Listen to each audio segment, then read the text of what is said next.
moving right on from TCS to Ever-Ready Industries. That is the signature of all eyes in today's trading day. Look at the kind of massive upsurge the stock has witnessed in today's session, and it's primarily on back of an important corporate development, a report that was out in the Times of India this morning. Let's take it across to Vivek to get us all the highlights and the implications of that development. Vivek?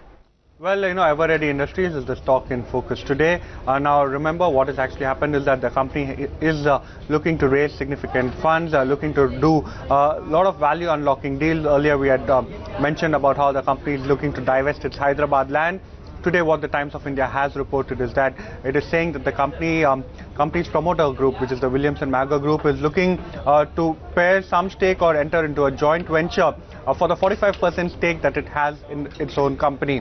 Now, what could actually happen is that the Times of India says that the value unlocking could be one of the two options that the company has in front of it. The first option, of course, would be to dilute stake of close to 30 to 35%, and it would induct a strategic partner. Times of India further reports that leading PE funds as well as some of the global battery manufacturers, including Warren Buffett-owned Duracell battery, could be in the race, and this could be one of the ways in which the company could unlock significant value. The other thing, of course, would be the company could be diluting the entire stake and sell the entire battery business.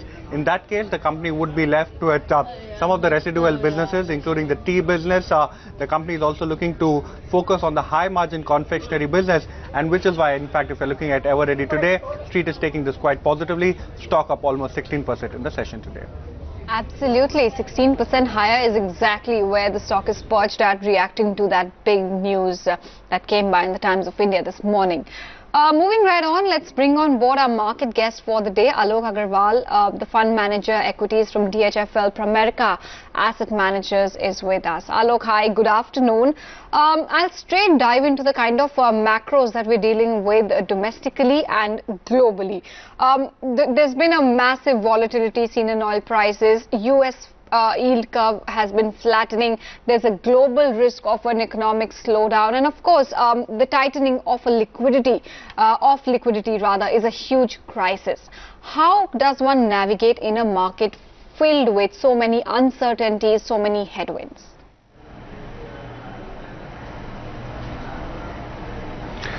Yeah, of course, as you pointed out, we are seeing some headwinds and a lot of global factors, and some of them are pretty new, some of them are likely to stay.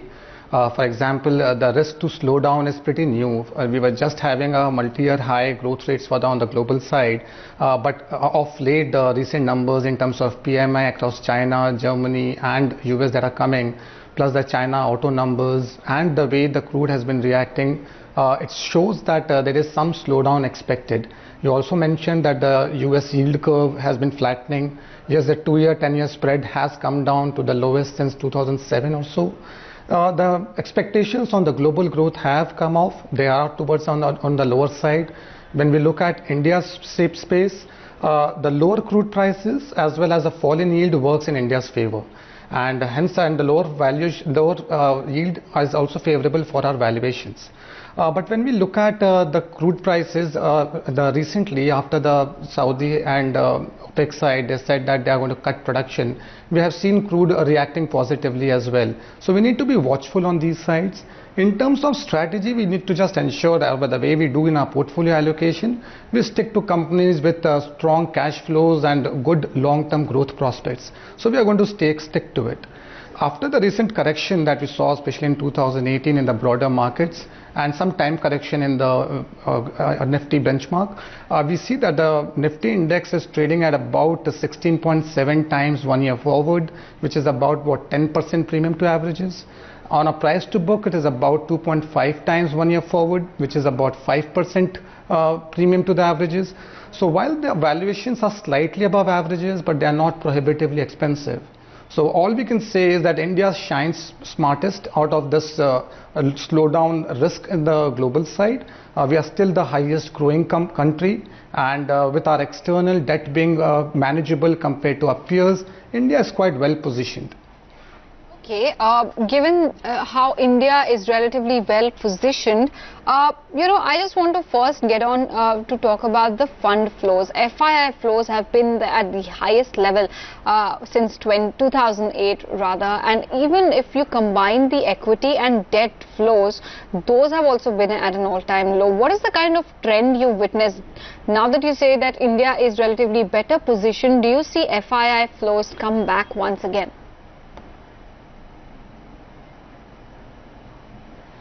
Yeah, as I mentioned, so FI's flows in 2018 was about an outflow of about $4.6 billion, which is highest since 2008. And the outflow in debt was highest since 2013. Combined is an all-time highest outflow. See, India as a country, we are in a chronic current account deficit situation. And a deficit in current account has to be made good with a flow on the positive side in the capital account. And with FI flows remaining negative, our balance of payment goes into a deficit zone, which impacts our rupee situation.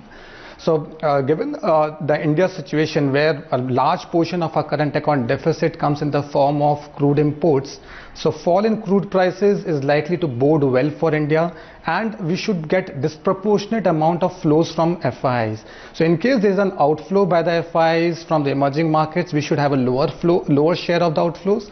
But in case there is an inflow into the emerging markets by the FIs, we should get a higher share of the inflows. Having said that, we know apart from the global risk of a slowdown, we are in a liquidity tightening situation globally.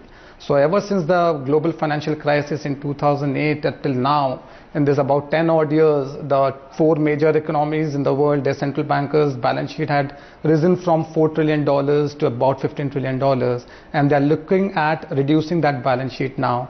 So whether the overall risk assets and equities will get inflows during the period of this year is difficult to project. But India stands as a more disproportionately advantageous position. So we do believe that in case of an outflow, there will be a slow outflow, and in case of an inflow, we'll get a disproportionate amount of inflow. Okay, great. Let's also talk about some themes that you are betting on, and healthcare seems to be one of those. What are the kind of sub-segments within the healthcare and pharma space is it that you're bullish on, and what's the rationale? So if you look at healthcare, over the last 3.5 years or so, the sector has corrected about 35% in absolute. And the major headwinds that were there, the most important ones were there, the regulatory hurdles were rising, and there was a price erosion in their products in US. Both the regulatory hurdles have started abating, and the price erosion has started to wane in US. We see that in the meantime, some of these companies had introduced cost control measures.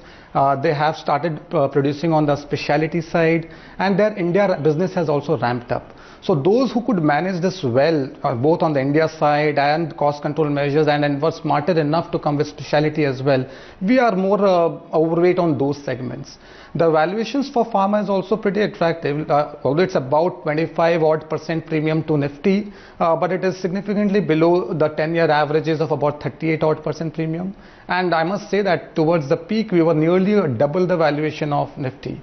So we do feel that on a low base of lower EBITDA margins that we have seen for the sector, there's scope for earnings to recover from here, and hence offers a better risk reward.